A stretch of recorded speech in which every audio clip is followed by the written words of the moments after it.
Le sexe a atteint un niveau historiquement bas.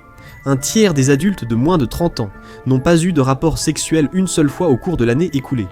Donc la vraie question n'est pas qui ne le fait pas. Aujourd'hui, dans The Infographics Show, nous allons analyser pourquoi on ne fait plus l'amour. Tu te souviens quand tes parents étaient terrifiés à l'idée que toi et tes amis alliez sortir et avoir des rapports sexuels sans arrêt?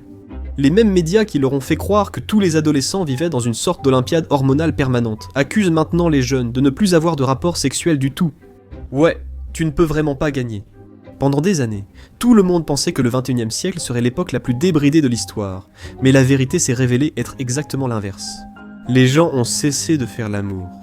En 2001, une étude sur 34 000 personnes a montré que 25% n'avaient pas eu de rapport sexuel le mois précédent.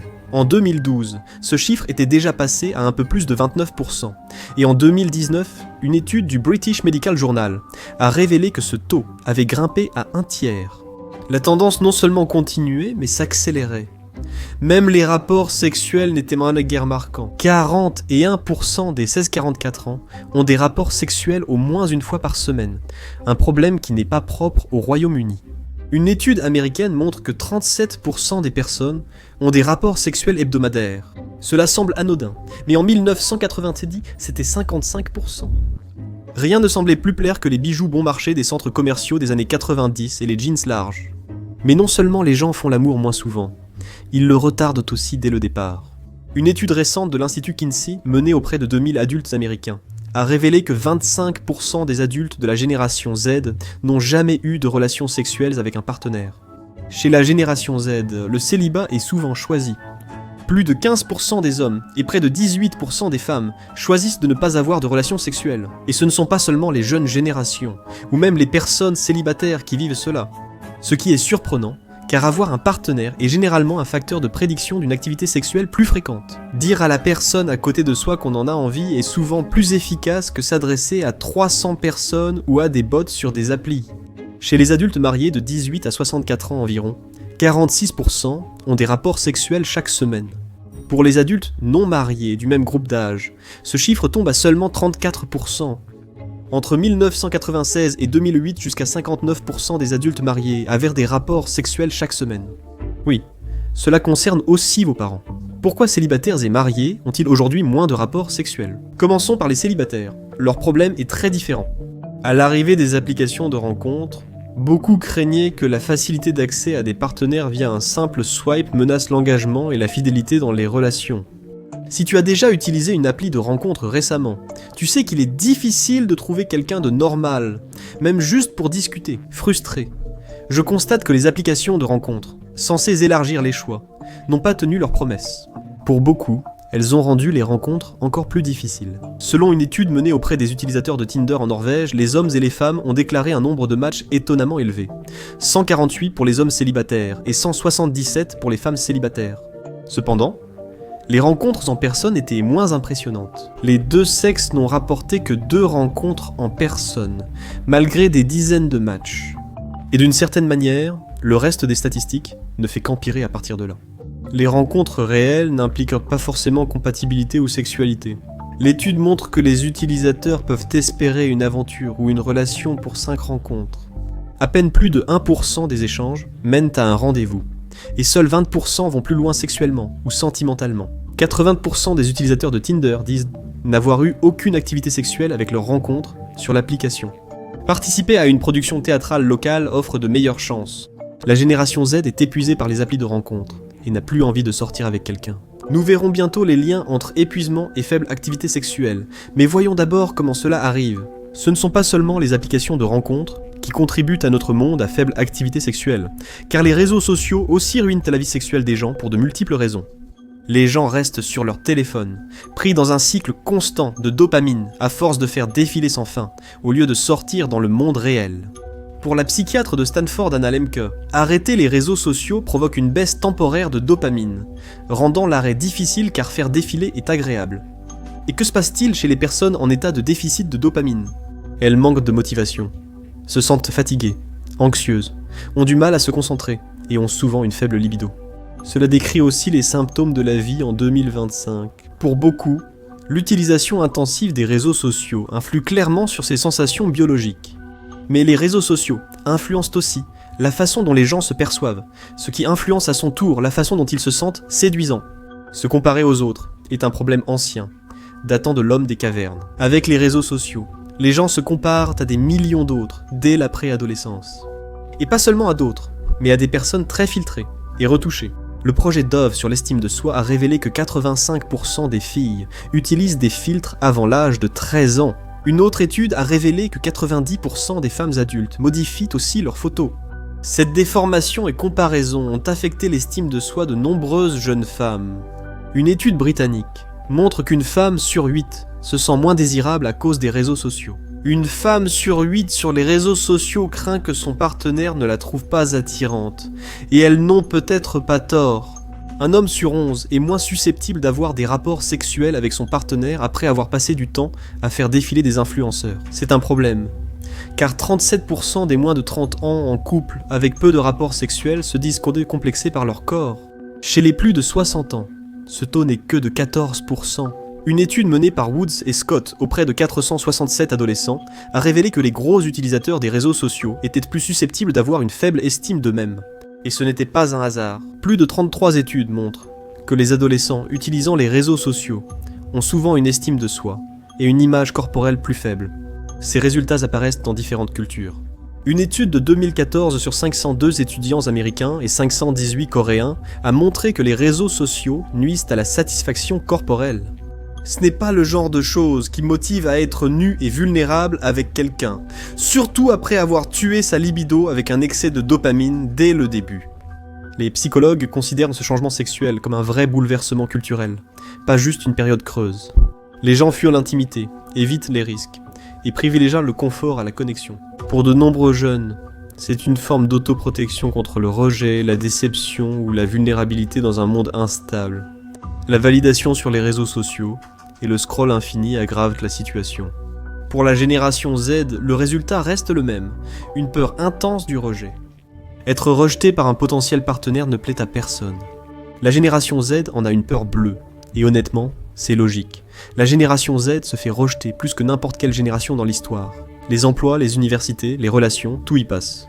C'est pourquoi tant de jeunes, qui devraient normalement être au sommet de leur vie amoureuse et sexuelle, ont banalisé l'aversion au risque mutuel.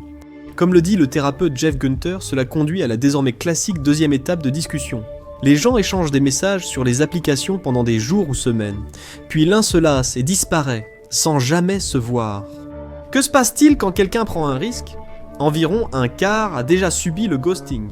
Cela ramène au problème plus large de dépendre des applis de rencontres pour se connecter et avoir des relations. Les chercheurs ont constaté que 85 utilisateurs d'applications de rencontres avaient été ghostés. Et ce genre de rejet laisse une trace. Tristesse, méfiance, colère et une baisse de l'estime de soi. Selon une étude, Hinge 2024, 56% des Gen Z invoquent la peur du rejet comme raison principale. Cela les empêche même de tenter de se connecter avec quelqu'un dès le début. Seulement 51% des milléniaux ressentaient la même chose, et les pourcentages continuèrent de baisser chez les générations plus âgées. Une étude de 2022 montre que 60% des Américains célibataires ne souhaitent pas de relation. Ils sont fatigués des hauts et bas des rencontres actuelles. On peut aussi voir positivement la baisse des relations sexuelles. Avec l'augmentation de l'égalité des sexes et une meilleure compréhension du consentement, les gens ont aussi moins de relations sexuelles qu'ils ne voulaient pas avoir, ce qui est une bonne chose. Mais il semble que les raisons négatives qui entraînent une baisse de la libido l'emportent sur les raisons positives, ce qui provoque une diminution des rapports sexuels réels. Une enquête auprès de plus de 3000 Américains leur a demandé de classer les raisons de leur absence de rapports sexuels. 133 personnes seulement ont invoqué la prudence sur le consentement ou les limites. Mais la raison numéro 1, citée par 408 personnes, était la santé mentale, y compris l'anxiété et la dépression. Cela a été suivi par plus d'un tiers des personnes disant qu'elles sont tout simplement trop épuisées pour avoir des relations sexuelles. Ce qui nous amène à l'autre raison pour laquelle plus personne n'a de relations sexuelles. Le stress est un véritable tueur de libido, affirme la docteure Laura Purdy. Le stress provoque la production de cortisol, pouvant réduire la libido. Cela peut causer anxiété, dépression et aussi affecter la libido. La plupart des études indiquent que les gens veulent plus de rapports sexuels qu'ils n'en ont. Environ 2 tiers des hommes et plus de la moitié des femmes souhaitent plus de rapports sexuels. Pour la plupart, l'émancipation ne semble pas causer la baisse de l'activité sexuelle. Des experts comme Esther Perel estiment que le sexe n'est pas le vrai problème. Ils pensent que le manque général de sexe n'est que la cerise sur le gâteau d'une pyramide antisociale plus vaste. Les gens sont plus seuls que jamais, socialisent moins que jamais, sortent moins que jamais, donc, naturellement, ils ont moins de relations sexuelles que jamais. L'Organisation mondiale de la santé qualifie désormais la solitude de crise sanitaire mondiale. Une personne sur 6 en souffre, et chez les jeunes, 1 sur 5. Qu'est-ce qui a remplacé ce besoin de connexion ? Principalement la technologie. Que les gens se réconfortent en binge-watchant des faits divers ou des vidéos sur Pornhub. Une étude a examiné les habitudes de plus de 3000 Américains sexuellement actifs. Et les résultats étaient intéressants et un peu contradictoires. Près de 45% des personnes disent que la fatigue des écrans au travail nuit à leur vie sexuelle. 54% pensaient aussi qu'une réduction du temps d'écran améliorerait leur vie sexuelle. Bien que souvent en ligne, la génération Z est la plus susceptible d'être d'accord. 51% disent que le temps devant les écrans nuit à l'ambiance. 63% des participants ont préféré passer du temps devant un écran, sans contenu sexuel, plutôt qu'avoir des rapports sexuels. Que choisissent les gens ? Ils préfèrent regarder en boucle leurs émissions, défiler sur TikTok et Instagram, et regarder des maisons sur Zillow. Bien sûr, on comprend l'attrait de regarder Love is Blind, mais nous avons vraiment été surpris par le nombre de personnes qui choisiraient ça plutôt que d'avoir des rapports sexuels avec leur partenaire. Fait intéressant. La même étude a montré que plus de temps devant les écrans était lié à plus de rapports sexuels, même si les participants n'y croyaient pas. Cependant, la plupart des recherches indiquent l'inverse. La génération Z a moins de rapports sexuels que leurs partenaires actuels, mais peut-être autant que leurs grands-parents. Selon le docteur Justin Lehmiller de l'Institut Kinsey de l'Université de l'Indiana, les baby-boomers et la génération Z ont tous deux déclaré avoir des rapports sexuels en moyenne 3 fois par mois, tandis que les millénials et la génération X en avaient en moyenne 5 fois par mois. Rappelez-vous que les baby-boomers ont aujourd'hui entre 61 et 79 ans. Ils se souviennent encore de leur vie sexuelle bien plus active à 20 ans. Avec l'âge, la libido baisse et les cas de dysfonction érectile augmentent. Une étude montre qu'environ 25% des baby-boomers hommes canadiens avaient des problèmes sexuels. Donc la génération Z devrait les dépasser au lit. Mais ce n'est pas le cas, pour des raisons mentales et physiques liées à leur santé mentale. 61% de la génération Z a été diagnostiquée anxieuse.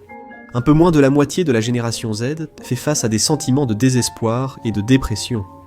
Pour les personnes de plus de 25 ans, ce taux n'est que de 23%. Pour beaucoup, le traitement de la dépression et de l'anxiété affecte aussi la libido. Avec plus de personnes déprimées et anxieuses aujourd'hui, davantage prennent aussi des médicaments. Et l'un des effets secondaires les plus connus du traitement n'est pas seulement une baisse de la libido, mais aussi une diminution de la fonction sexuelle. Le problème, c'est que la dépression et le manque de libido et d'activité sexuelle peuvent entraîner un cercle vicieux. Une étude menée pendant les confinements a montré des scores d'anxiété et de dépression plus faibles chez les personnes sexuellement actives. En gros, votre médecin pourrait finir par vous recommander d'avoir plus de rapports sexuels strictement pour votre santé mentale, bien sûr, mais la dépression, malheureusement, diminue à la fois le désir sexuel et la performance. Une étude a montré que 62% des hommes déprimés souffraient de troubles sexuels. Et c'est là que, de façon déprimante, les personnes âgées et les jeunes pourraient avoir encore une chose en commun. 23% des hommes de moins de 35 ans déclarent avoir une forme de dysfonction érectile lors de rapports sexuels réels. Problème habituellement lié aux hommes âgés, en dehors des soucis de santé physique. Pourquoi ? Parce que, malheureusement, certaines personnes se sont appuyées sur la pornographie pendant si longtemps qu'elles trouvent presque impossible de réussir à avoir des rapports sexuels avec un partenaire. Les psychologues et les sexologues voient apparaître un tout nouveau problème dans leur cabinet, en particulier chez les hommes de moins de 45 ans. Dysfonction érectile, liée à la pornographie. Selon l'Institut national de la santé, sur près de 5800 hommes sexuellement actifs, 21 présentaient une forme de dysfonction érectile. Des scores plus élevés de consommation problématique de pornographie en ligne augmentaient le risque de dysfonction érectile. Ce n'était pas le cas pour des taux plus élevés de masturbation, ce qui suggère que la pornographie pose problème. Une autre découverte montre que plus de la moitié des hommes ayant des troubles érectiles avec un partenaire n'en ont pas en regardant de la pornographie. Chez les hommes de moins de 35 ans, les chiffres sont encore plus frappants. Les personnes regardant plus de 40 minutes de pornographie par jour étaient 40% plus susceptibles de signaler une dysfonction érectile, contre 10% pour moins de 30 minutes. La sexologue Dr Kimberly Anderson rapporte que ses patients souffrant de dysfonction érectile, liés à la pornographie, expriment des propos similaires. Ne critique jamais mes performances pour expliquer leur dépendance, mais les scientifiques pensent qu'il y a peut-être autre chose. La pornographie permet aux gens de se concentrer sur leur plaisir et de regarder ce qu'ils souhaitent. D'autres problèmes, comme les types de sexe plus extrêmes que montre la pornographie, pourraient aussi déformer la perception des utilisateurs lorsqu'il s'agit de relations sexuelles réelles. Même sans troubles érectiles, une étude montre que la génération Z a moins de rapports sexuels, mais plus fétichistes. Cela s'explique en partie par la déstigmatisation des pratiques fétichistes. De nombreux chercheurs estiment que la banalisation des comportements fétichistes et violents dans la pornographie les rend indispensables à l'orgasme, notamment pour une génération souvent exposée à la pornographie avant même leur premier baiser. Pour de nombreux adolescents, la pornographie est non seulement leur première exposition au sexe, mais aussi souvent leur unique source d'apprentissage sur la sexualité, de quelque manière que ce soit. Et, de façon surprenante, YouPorn n'est peut-être pas le meilleur professeur. Les résultats confirment que la pornographie déforme la réalité sexuelle. 20% des hommes déclarent avoir besoin de contenu pornographique, de plus en plus extrême pour la même satisfaction. Les gros consommateurs de pornographie mettent plus de temps à terminer avec un partenaire réel que ceux qui en consomment moins. Il n'est donc pas surprenant qu'après un long visionnage régulier de pornographie, certains hommes finissent par abandonner l'idée d'essayer de faire fonctionner les choses qu'ils y causent avec un partenaire réel, tout comme certaines femmes, pour leurs propres raisons. Le résultat ? Un sondage récent de YouGov indique que 25% des jeunes adultes pensent que l'intelligence artificielle pourrait remplacer les relations amoureuses réelles. Moins d'1% en ont déjà un, mais 7% envisagent un partenaire amoureux intelligence artificielle. Peut-être qu'ils ont raison. Nouer des liens romantiques entre humains et intelligence artificielle pourrait ralentir l'apocalypse robotique imminente. Mais cela ne favorisera pas la reprise des relations sexuelles. Maintenant, regardez les coutumes sexuelles les plus étranges, à travers le monde, pour voir à quel point les choses peuvent en devenir bizarres, ou cliquez plutôt sur cette vidéo.